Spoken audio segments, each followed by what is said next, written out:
Hi hello everyone. நம்ம என்ன topic பற்றி டிஸ்கஸ் பண்ண போகிறோம்னா, ஃபஸ்ட் லெசனில் இருக்கக்கூடிய எக்ஸாம்பிள் ப்ராப்ளம் நம்பர் 2 பற்றி நம்ம டிஸ்கஸ் பண்ண போகிறோம். ஸோ இந்த ப்ராப்ளம் பார்த்தீங்கன்னா 3 கேசஸ் கொடுத்துருக்காங்க. ஸோ அதில் பார்த்தீங்கன்னா காமனாக என்ன கொடுத்துருக்காங்கன்னு பார்த்தீங்கன்னா 2 சார்ஜஸ் இருக்குது. அந்த 2 சார்ஜஸ்க்கு இடையில் பார்த்தீங்கன்னா இருக்கக்கூடிய டிஸ்டன்ஸ் வந்து 1 மீட்டராக இருக்குது. ஸோ இதுக்கு இடையில் இருக்கக்கூடிய ஃபோர்ஸை தான் என்ன செய்ய போகிறோம், நம்ம கால்குலேட் பண்ண போகிறோம். ஸோ இந்த சார்ஜஸோட குவான்டிட்டியை மாற்றி கொடுத்துருக்காங்க. தென் பார்த்தீங்கன்னா அது இருக்கக்கூடிய கண்டிஷனையும் லாஸ்ட் கேஸில் மாற்றி கொடுத்துருக்காங்க. ஸோ இதுக்கிடையில் இருக்கக்கூடிய ஃபோர்ஸை தான் நம்ம என்ன செய்ய போகிறோம், நம்ம கால்குலேட் பண்ண போகிறோம்.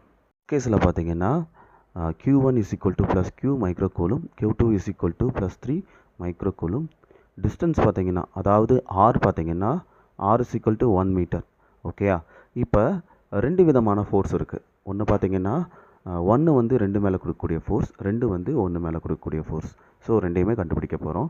அப்போ F21 is equal to, that is 1 வந்து 2 மேலே கொடுக்கக்கூடிய ஃபோர்ஸ். ஸோ இதை தான் கால்குலேட் பண்ணுறேன். அப்போ F21 is equal to 1/4 epsilon naught Q1 Q2 divided by R squared R12 cap. So உங்களுக்கு தெரியும் இது இந்த கூலம்ஸ் லா. ஸோ இந்த ஃபார்முலாவை யூஸ் பண்ணி தான் என்ன செய்ய போகிறோம், நம்ம இதுக்கு சொல்யூஷன் கண்டுபிடிக்க போகிறோம். அப்போ 1/4 epsilon நாட்டுக்கு பதிலாக 9 × 10⁻9 நான் சப்ஸ்டியூட் பண்ணுறேன். தென் பார்த்தீங்கன்னா Q1 Q2க்கு பதிலாக 2 × -6 10⁻6 தென் 3 × 10⁻6 நம்ம சப்ஸ்டியூட் பண்ணுறோம். தென் பார்த்தீங்கன்னா R ஸ்கொயருக்கு பதிலாக 1 ஸ்கொயர் போடுறேன்.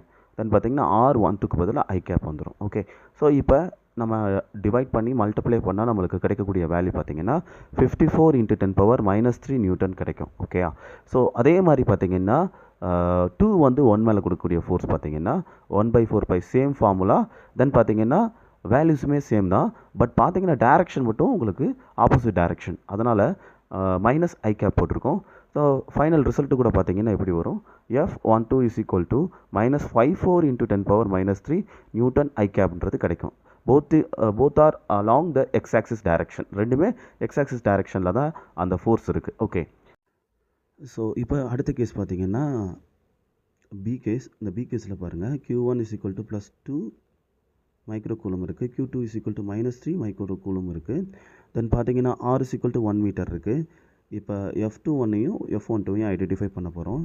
ஸோ ஆல்ரெடி கண்டுபிடிச்சி வச்சுருக்கோம். ஸோ ஃபோர்ஸ் ஃபார்முலாவில் நம்ம கூலம்ஸ் லாவோட ஃபார்முலாவில் அப்ளை பண்ணோம்னா நம்மளுக்கு என்ன கிடைக்கும் அப்படின்னா -54 × 10⁻9 நியூட்டன் தான் கிடைக்க போகுது. ஸோ அதே மாதிரி பார்த்தீங்கன்னா F12 அதாவது 2 வந்து 1 மேலே கொடுக்கக்கூடிய ஃபோர்ஸ் ஆப்போசிட்டாக இருக்கும். ஸோ அதனால் -I கேப் தான் வரப்போகுது. ஸோ மைனஸ் உங்களுக்கு ப்ராடக்ட் பண்ணும்போது ப்ளஸ் ஆயிரும். அப்போ ஆன்சர் என்ன வரும், F12 is equal to 54 × 10⁻9 Newton I. Okay, so இது கிடைக்கும்.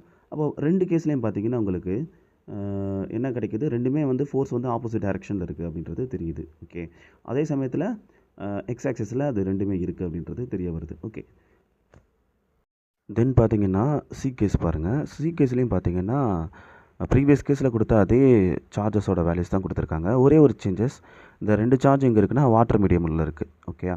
ஸோ இதுக்கிடையில் இருக்கக்கூடிய ஃபோர்ஸை பற்றி தான் நம்ம பார்க்க போகிறோம். ஓகே, அப்போ ஃபோர்ஸோட ஃபார்முலா உங்களுக்கு தெரியும், 1/4 epsilon naught Q1 Q2 divided by R squared R12. So F அதாவது சார்ஜ் 1 வந்து சார்ஜ் 2 மேலே கொடுக்கக்கூடிய ஃபோர்ஸ், சார்ஜ் 2 வந்து 1 மேலே கொடுக்கக்கூடிய ஃபோர்ஸை தான் பார்க்க போகிறோம். அப்போ இதில் ஒரு சின்ன சேஞ்சஸ் இருக்குது. என்ன செய்யணும்னா நம்ம 1/4 epsilon naught போடும்போது epsilon naught மட்டும் போடக்கூடாது, epsilon Rஐயும் சேர்த்து போடணும். அப்போ இது ரெண்டுமே போட்டோம்னா நம்மளுக்கு என்ன வந்துடும், நம்மளுக்கு அதுக்கான ஆன்சர் கிடச்சிரும். இப்போ பாருங்களேன், இதை வந்து நம்ம இப்படி கூட எடுத்துக்கலாம். F21 divided by epsilon R is equal to என்ன போடலாம், -54 × 10⁻3 divided by 80. ஓகே, ஸோ இது ரெண்டுமே நம்ம டிவைட் பண்ணால் நம்மளுக்கு என்ன கிடச்சிரும், -6.75 × 10⁻4 newton I cap along X axis direction. இந்த ஃபோர்ஸ் இதில் தான் ப்ரெசென்ட் ஆகிருக்கு, எக்ஸ் ஆக்சிஸ் டைரக்ஷனில் தான் ப்ரெசென்ட் ஆகிருக்கு. தென் பார்த்தீங்கன்னா அதாவது 2 வந்து 1 மேலே கொடுக்கக்கூடிய ஃபோர்ஸ். அப்போ எப்படி வரும் உங்களுக்கு, 1/4 epsilon naught Q1 Q2 divided by R squared R21. Okay, so அங்கே என்ன பண்ணோமோ அதே தான் இங்கேயும் பண்ண போகிறோம். F12 divided by epsilon R. Then answer is 54 × 10⁻3 divided by 80. அடுத்து பார்த்தீங்கன்னா என்ன போடலாம், ஸோ இது ரெண்டுமே டிவைட் பண்ணால் 6.75 × 10⁻4 நியூட்டன்றது கிடைக்கும். ஸோ எல்லாமே இங்கே இருக்குது, எக்ஸ் ஆக்சிஸ் டைரக்ஷனில் தான் இதோட ஃபோர்ஸ் எல்லாம் இருக்குது. ஓகே, இந்த 3 கேசஸில் நம்ம பார்க்குறது என்னென்னா, இந்த டிஃப்ரெண்ட் சார்ஜஸில் இருக்கக்கூடிய ஃபோர்ஸ் பார்த்தீங்கன்னா நியூட்டனோட தேர்ட் லாவோட ஒத்து போகுது. ஸோ பார்த்தீங்கன்னா every action having equal and opposite ரியாக்ஷன்ற அந்த லாவை ஃபுல்ஃபில் பண்ணுது. ஸோ சார்ஜஸை பக்கத்தில் கொண்டு வந்தால் ஈக்குவல் அண்ட் ஆப்போசிட் ஃபோர்ஸ் வந்து அந்த இடத்துல ஒர்க் ஆகும் அப்படின்றத பார்க்க முடியும். அட்ராக்டிவ் ஃபோர்ஸாக இருந்தால் அந்த இடத்துல பாசிட்டிவ் நெகட்டிவ் இருக்கும். ரிப்பல்சிவ் ஃபோர்ஸாக இருந்தால் அந்த இடத்துல பாசிட்டிவ் ஆர் நெகட்டிவ் இருக்கும்.